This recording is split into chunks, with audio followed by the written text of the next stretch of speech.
আসসালামু আলাইকুম, কেমন আছেন সবাই? আশা করছি ভালো আছেন। আমি Arif, founder finance study abroad. আজকে কথা বলবো আয়ারল্যান্ড সরকারের সম্প্রতি সময়ে নেওয়া একটি সিদ্ধান্তের ব্যাপারে। আয়ারল্যান্ডে কিউকিউআই নামের একটি বডি আছে, যারা কিনা হচ্ছে আয়ারল্যান্ডের ডিগ্রির সাথে ইন্টারন্যাশনাল যে ডিগ্রিগুলো আছে সেগুলোর ইকুইভ্যালেন্সি চেক করে থাকেন। এবং সম্প্রতি সময়ে একটি সিদ্ধান্তে দেখা গিয়েছে যে আয়ারল্যান্ডের সরকার বাংলাদেশের যে ব্যাচেলর ডিগ্রি সেটাকে লেভেল 7 হিসাবে কনসিডার করবে এখন থেকে। সো লেভেল 7টাকে আয়ারল্যান্ডে ব্যাচেলর লেভেল হচ্ছে লেভেল 8 এবং মাস্টার্সের লেভেলকে বলা হয় লেভেল 9। সো বাংলাদেশ থেকে যেসব শিক্ষার্থী লেভেল 9 বা মাস্টার্সে পড়তে আসতে চেয়েছেন আয়ারল্যান্ডে এতদিন, তাদেরকে মিনিমাম লেভেল 8 থাকতে হতো। বাংলাদেশের 4 বছরের যে ব্যাচেলর সেটাকে এতদিন লেভেল 8 হিসাবে ধরা হতো। সেই ক্ষেত্রে বাংলাদেশি স্টুডেন্টরা সরাসরি মাস্টার্স করার জন্য এখানে এলিজিবল ছিলেন।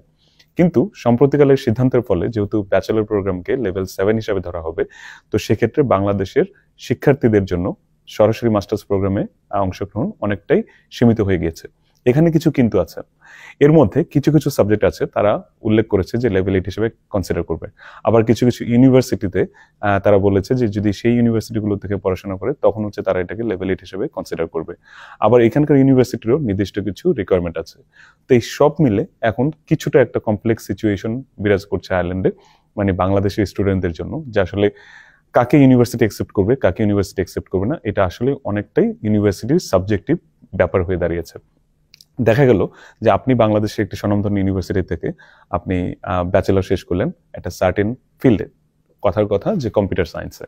কম্পিউটার সায়েন্স যেহেতু এখানে অনেক ডিমান্ডিং একটা সাবজেক্ট, আপনার যদি একটা মিনিমাম সিজিপিএ থাকে, আপনার যদি আইএলটিএস স্কোর ভালো থাকে, আপনার যদি প্রোফাইল ওভারঅল ভালো থাকে, তখন দেখা গেল আপনাকে হচ্ছে তারা ডিরেক্ট মাস্টার্স প্রোগ্রামে এন্ট্রি দিবে। কিন্তু আবার দেখা গেল যে আরেকজন স্টুডেন্ট এমন একটা ইউনিভার্সিটি থেকে সে অ্যাপ্লাই করেছে যেটা আয়ারল্যান্ডে রিকগনাইজড না, বা সেই ইউনিভার্সিটি স্পেসিফিক ইউনিভার্সিটি বলছি, এখানে কোনো জেনারিক কোনো লিস্ট নেই যে হ্যাঁ এই ইউনিভার্সিটিগুলোকে আয়ারল্যান্ড সরকার রেড লিস্টেড করে দিয়েছে, এরকম কিছু না। এটা আসলে ইউনিভার্সিটি টু ইউনিভার্সিটি ভ্যারি করবে। ইউনিভার্সিটি যদি মনে করে যে আপনার বাংলাদেশ ইউনিভার্সিটি রিকগনাইজড, আপনার সিজিপিএ এনাফ, এবং আপনার যে বাকি যে বিষয়গুলো আছে, আপনার প্রোফাইল অ্যাসেসমেন্ট, আপনার এসওপি থেকে শুরু করে অনেক কিছু আসলে এখানে কনসিডারেশনে চলে আসে, যদি এনাফ হয়ে যায় তাহলে আপনাকে সরাসরি মাস্টার্সে এন্ট্রি দিবে অথবা আপনাকে দিবে না। এইখানেই হচ্ছে ডিফারেন্সটা হয়ে যাচ্ছে। আবার দেখুন যে ইউনিভার্সিটি রিকমেন্ড, অনেকে আমাকে প্রশ্ন করেছেন যে ভাই আমি যদি বাংলাদেশ থেকে মাস্টার্স করি সেক্ষেত্রে কি আমার এখানে অ্যাকসেপ্টেড হওয়ার সম্ভাবনা আছে কিনা। তো সেই ক্ষেত্রেও প্রশ্নটা আসলে একটু ডিফিকাল্ট টু আনসার, কারণ হচ্ছে আয়ারল্যান্ডে আমি আরো যারা কয়েকজন আয়ারল্যান্ড নিয়ে হচ্ছে দেখা গেলো যে বিভিন্ন ভিডিও বা বিভিন্ন ইনফরমেশন দিয়ে থাকেন, তাদের সাথে কথা বলেছে এবং আমরা দেখেছি যে আয়ারল্যান্ডের ইউনিভার্সিটি টু ইউনিভার্সিটি ভেদেও হচ্ছে আপনার রিকোয়ারমেন্টটা ভ্যারি করে। যেমন একটা নির্দিষ্ট ইউনিভার্সিটি আমি নামই বলি, ইউনিভার্সিটি কলেজ কর্ক, সেখানে স্পেসিফিকভাবে মেনশন করা আছে যে আপনার 2 বছরের মাস্টার্স যদি বাংলাদেশ থেকে হয় সেটাকে লেভেল 8 হিসেবে ধরবে। মানে আপনার বাংলাদেশ থেকে ব্যাচেলর করলেই হবে না, আপনার 2 বছরের মাস্টার্স করতে হবে, তখন হচ্ছে আপনি এখানে মাস্টার্সের জন্য এলিজিবল হবেন। আবার অন্য কোনো একটা ইউনিভার্সিটিতে দেখা গেল এই নিয়মটা নেই। তো সেই জন্যই আসলে এখন আয়ারল্যান্ডের যে 16-17টা ইউনিভার্সিটি আছে সেখানকার রিকোয়ারমেন্ট এখন ডিফারেন্ট হয়ে গিয়েছে, এবং এটার জন্য স্টুডেন্টদেরও হচ্ছে প্রোফাইলগুলোকে তারা ইন্ডিভিজুয়ালি অ্যাসেস করবে।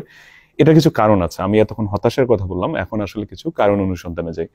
আমরা গত 2.5 বছর, শুধু আমি না, আয়ারল্যান্ড থেকে আরো কয়েকজন চেষ্টা করেছে আয়ারল্যান্ডকে বাংলাদেশের সামনে তুলে ধরার জন্য।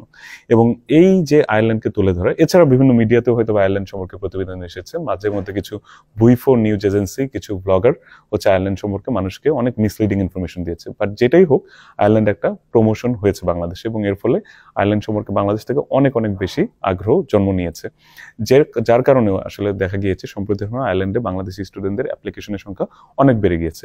এই অ্যাপ্লিকেশনগুলো বাংলাদেশ থেকে অনেক স্টুডেন্ট নিজেরাই করেছে, অনেক স্টুডেন্ট হচ্ছে অনেক এজেন্সির মাধ্যমে করেছে, বাংলাদেশের যে লোকাল এজেন্সিগুলো আছে। তো যেটা হয়েছে, আমরা সবসময় যেটা বলি যে আসলে a little knowledge is dangerous, and also আপনার যখন একটা অনেক বড় একটা ফ্লো ক্রিয়েট হয়, সেটার দিকে কিন্তু আসলে সবারই নজর থাকে। তো যেটা হয়েছে, আয়ারল্যান্ড যে এম্বাসি ইন ইন্ডিয়া, যেহেতু আমাদের ফাইন্যান্সারের সাথে আয়ারল্যান্ডে অনেক ইউনিভার্সিটি ডিরেক্ট পার্টনারশিপ আছে, সেইখান থেকে আমরা ফিডব্যাকটা পেয়েছি যে আয়ারল্যান্ডের যে এম্বাসি আছে ইন্ডিয়াতে, তারা অনেক ফেক সার্টিফিকেট এবং ফেক ব্যাংক স্টেটমেন্টের খোঁজ পেয়েছে, এবং অনেক ডকুমেন্টেশনও ফেক ছিল। এগুলো অনেক সেন্সিটিভ ইনফরমেশন, যেটা আসলে ফুলি ডিসক্লোজ করা হয় না। কিন্তু আমাদেরকে আফসোস করে তারা বলছিলেন যে আসলে বাংলাদেশের মতো একটা পটেনশিয়াল মার্কেট, কিন্তু এই ধরনের ফ্রজুলেন্ট অ্যাক্টিভিটিগুলোর কারণে এই ধরনের শক্ত ডিসিশন আয়ারল্যান্ডের সরকার বা কিউকিউআই নিতে বাধ্য হয়েছেন। এখানে ইউনিভার্সিটিগুলোর গুলোর করার কিছু নেই, কারণ আসলে তারা কিউকিউআই দ্বারা পরিচালিত বেশিরভাগ অনেকগুলো কলেজ। সো এখানে তারা তাদের ফ্রেমওয়ার্কের বাইরে যেতে পারবে না। আমরা ফাইন্যান্সের পক্ষ থেকে চেষ্টা করেছি তাদেরকে কমিউনিকেট করার, কনভিন্স করার যে বাংলাদেশের সবগুলো ইনস্টিটিউট বা হচ্ছে সবগুলো ডিগ্রিকে জন্য এক পাল্লায় মাপা না হয়, কিন্তু তারাও এটা অ্যাকনোলেজ করেছে হ্যাঁ it's not a decision which মানে হচ্ছে আসলে জাস্টিফাইজ টু এভরিওয়ান, বাট আসলে এটা যেহেতু একটা মানে ন্যাশনাল ডিসিশন, এটা আসলে তাদের ফলো করতেই হবে। তো সেই ক্ষেত্রে করণীয়টা কি? করণীয়টার ক্ষেত্রে আমি যেহেতু ফাইন্যান্সের ফাউন্ডার, অফকোর্স আমি ফাইন্যান্সের পক্ষ থেকে বলবো যে আপনারা যারা আয়ারল্যান্ডে আসতে চান, আপনারা ব্যাচেলর করেছেন যদি ভালো সাবজেক্টে এবং আপনার ক্রাইটেরিয়াগুলো যদি মিট করে, আমরা আমাদের পক্ষ থেকে সর্বোচ্চ চেষ্টা করবো আপনাকে ডিরেক্ট মাস্টার্সে এন্ট্রি দেওয়ার, আপনার প্রোফাইলটাকে ওইভাবে রেডি করার, আপনার এসওপি থেকে শুরু করে অন্যান্য ডকুমেন্ট, এবং সেভাবে নেগোশিয়েট করার। কারণ এখানে একটা নেগোসিয়েশনের ব্যাপার আছে ইউনিভার্সিটির সাথে, মানে আমাকে স্ট্রং পয়েন্ট দেখাতে হবে, আমাকে বিভিন্ন রেফারেন্স দেখাতে হবে, যাতে করে হচ্ছে আপনার ইউনিভার্সিটি কনভিন্সড হয় যে না আপনাকে কেন ডিরেক্ট মাস্টার্স প্রোগ্রামে এন্ট্রি দেওয়া উচিত। আমাদের যারা ডিরেক্ট পার্টনার আছে আয়ারল্যান্ডের 6-7 জন, তাদের সাথে আমরা কমিউনিকেট করেছি এবং আমরা নিবিড়ভাবে পর্যবেক্ষণ করছি সিচুয়েশন। আপনার প্রোফাইল যদি স্ট্রং এনাফ হয়, আমরা অ্যাসেস করে আপনাকে বলে দিব যে আপনাকে আমরা ডিরেক্ট মাস্টার্স প্রোগ্রামে এন্ট্রি দিতে পারবো কি পারবো না। তো সেটার উপর ভিত্তি করে আপনি পরবর্তী স্টেপ নিতে পারেন। আপনি যদি ডিরেক্ট মাস্টার্স এন্ট্রি নিয়ে নেন, তাহলে যেটা হবে যে আপনার প্রি মাস্টার্স বা হচ্ছে যে হায়ার ডিপ্লোমা সেটা করতে হবে না। আপনার 1 বছরের সময়, আপনার 1 বছরের অর্থ এবং আপনার যে শ্রম সেটা বেঁচে যাবে। যদি কোনো কারণে আপনার ব্যাকগ্রাউন্ড এরকম হয় বা আপনার সাবজেক্ট এরকম হয় যে আপনার প্রি মাস্টার্স বা ফাউন্ডেশন করতে হবে, সেই ক্ষেত্রেও ইটস ট্রিকি, কারণ হচ্ছে হায়ার ডিপ্লোমা বা প্রি মাস্টার্সের ক্ষেত্রে ভিসা রেশিওটা অনেক ডিফিকাল্ট হয়ে যায়। বাংলাদেশ থেকে অনেকেই বলবে যে হ্যাঁ আপনি আসেন, আপনাকে দিয়ে দিচ্ছি, কারণ ভিসা রিফিউজাল হওয়ার সবচাইতে বড় রিস্ক হচ্ছে প্রি মাস্টার্স। কারণ হচ্ছে প্রি মাস্টার্স আপনাকে এই জন্যই ভিসা দেওয়া হয় যাতে হচ্ছে আপনি সেই ভিসাটা নিয়ে এখানে আসেন, প্রি মাস্টার্স করেন এবং পরবর্তীতে মাস্টার্স করেন। তো সেই জন্য এটা খুবই গুরুত্বপূর্ণ যে আপনার প্রি মাস্টার্সের প্রোফাইলটাও এমনভাবে সাজানো যেন সেটা জাস্টিফাই করে যে আপনি এখানে এসে মাস্টার্স করবেন। আমি আজকে একটা ভিডিও দেখছিলাম, আমি হচ্ছে র্যান্ডমলি আমার ফেসবুক পেজে আসলো যে কেউ একজন বলছেন যে প্রি মাস্টার্স করলে এখানে 1 বছর ওয়ার্ক পারমিট, আবার মাস্টার্স করলে এখানে 2 বছরের মানে হচ্ছে পোস্ট গ্রাজুয়েশন ভিসা যেটা, এটা এভাবে মিলে 2 বছরের স্টাডি এবং 3 বছরের পোস্ট গ্রাজুয়েট ওয়ার্ক পারমিট মিলে 5 বছরে তার ক্লিয়ার হয়ে যাবে। ইটস অ্যাবসলিউটলি এ লাই, এবং আমার মনে হয় যে এখানে ইনফরমেশনের অনেক বড় একটা গ্যাপ আছে। I hope it was unintentional lie, but it's a very হচ্ছে dangerous information for the students, কারণ এই ধরনের কোনো ভ্যালিডিটি নেই। আপনার এখানে থাকলে আপনি প্রি মাস্টার্স করার পর আপনাকে হয়তোবা 1 বছরের মানে হচ্ছে যে পোস্ট গ্রাজুয়েট স্টাডি ভিসা সেটা দিবে, কিন্তু সেক্ষেত্রে আপনাকে কনসিডারেশনে রাখতে হবে তারা কিন্তু একবারের বেশি 2বার আপনার হচ্ছে পোস্ট গ্রাজুয়েশন ভিসাটা দেয় না। আপনাকে পোস্ট গ্রাজুয়েশন ভিসা পেতে হলে হচ্ছে আপনাকে প্রমাণ করতে হবে যে আপনি আপনার যে আগের 1 বছরের যে পোস্ট গ্রাজুয়েশন ভিসাটা ছিল সেখানে আপনি ডেসপারেটলি ট্রাই করেছেন, আপনি অনেক জবের অ্যাপ্লাই করেছেন এবং আপনি পাননি, এবং ফলশ্রুতিতে আপনি মাস্টার্স প্রোগ্রামে ভর্তি হয়েছেন, এবং তখন হচ্ছে আপনাকে আবারও অ্যাপ্লাই করতে হবে যে আমাকে আরও সুযোগ দেওয়া হোক যাতে আমি এখানে থেকে কাজ করতে পারি। তখন ইমিগ্রেশন অফিসার আপনাকে 1 বছরের পোস্ট গ্রাজুয়েশন ভিসাও দিতে পারে, আবার 2 বছরও দিতে পারে, ডিপেন্ডিং অন ইউর সার্কামস্ট্যান্সেস। তো এই বিষয়গুলো আসলে এখন অনেক জটিল হয়ে গিয়েছে, এবং আপনাকে সেভাবেই কোনো ট্রাস্টেবল হচ্ছে এজেন্সি বা কোনো ট্রাস্টেবল পার্টনার বা কোনো ট্রাস্টেবল ব্যক্তির কাছে আপনাকে যেতে হবে। আপনি নিজেও সার্চ করতে পারেন, কিন্তু আমি একটা কথাই বলবো যে don't make a mistake which you will regret for the rest of your life. তো এই বিষয়টা নিয়ে কথা বলছিলাম। এখন অনেকে আমি জানি আমাকে কমেন্ট সেকশনে জিজ্ঞাসা করবেন যে ভাইয়া আপনি অনেক কিছু বললেন, কিন্তু স্পেসিফিক রিকোয়ারমেন্টটা কি সেটা তো বললেন না, যে আইএলটিএস কত লাগবে, সিজিপিএ কত লাগবে, কোন ইউনিভার্সিটি থেকে নিবে, কোন ইউনিভার্সিটি থেকে নিবে না, সেটা আমি আসলেই মানে হচ্ছে হামলি সরি বলবো যে আসলে এই ইনফরমেশনটা দেয়া আমার পক্ষে এই জন্যই পসিবল না, কারণ যেটা বললাম যে ইউনিভার্সিটিগুলোর হচ্ছে আমাদেরকে কমিউনিকেট করেছে যে it will be based on individual assessment. সেখানে আমি যদি বলি যে হ্যাঁ এই ইউনিভার্সিটি থেকে নিবে, এই ইউনিভার্সিটি থেকে নিবে না, এই সিজিপিএ নিবে, এই সিজিপিএ নিবে না, এটা হয়তো দেখা যাবে একটা কলেজের জন্য অ্যাপ্লিকেবল, কিন্তু এটা অন্য কলেজের জন্য অ্যাপ্লিকেবল হবে না। তো সেই জন্য এখানে কোনো জেনেরিক স্টেটমেন্ট দেওয়ার কোনো সুযোগ নেই, এবং আমি বলবো যে যদি কেউ এরকম জেনেরিক স্টেটমেন্ট দেয়, কারণ এখন অনেক মিস ইনফরমেশন আসলে ছড়াবে, please be cautious, be careful, এবং be very mindful that from where you are getting the information from. So সেই জন্যই বলবো যে আপনারা সঠিক অথেন্টিক ইনফরমেশনের জন্য ফাইন্যান্সের সাথে যোগাযোগ করতে পারেন। আমাদের অ্যাপ্রোচটা খুবই সিম্পল।